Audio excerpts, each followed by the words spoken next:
Ало? Вината сега, меѓутоа мора. Нема проблем, кажи Билјана. Така се. Значи, ќе го подпише, меѓутоа само со една реченица. Значи, да стои дополнително тука, дека владата на Република Македонија треба да ги има во предвид, значи јас ќе гледам таа владата исто да го тргнам.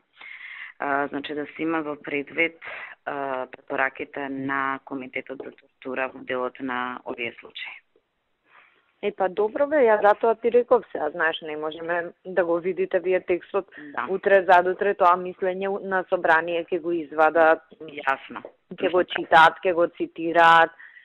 Мислам, јас зборев и со Михајло, човекот управо е сега, вика, знаеш, ептен се тие проблематични, оти 100 пати сме го збореле, знаеш, не е прв пат со прашањево да се соочуваме.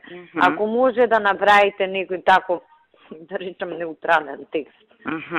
Иначе ова само законот е. Ништо, значи само ги имаат. Не, добро, затоа викам, ако може нешто неутрално да се направи. Нешто ќе гледаме нака да го направиме киша око Крагуевца таа реченица за да се подпише. Затоа што тоа пак, знаеш, едно е што Михајло треба да го подпише.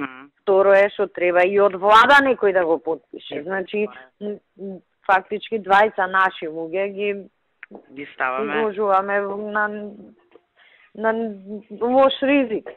Не на ризик, него ги ставаме така на критика. Ајде ќе ставиме нешто ние во однос на тоа, затоа што и тие препораки се од 2008 година, дека државата треба да превземе се во врска со тие предмети да дојдат нели до некој завршеток и да се некои работи, ги знаете сигурно. Да.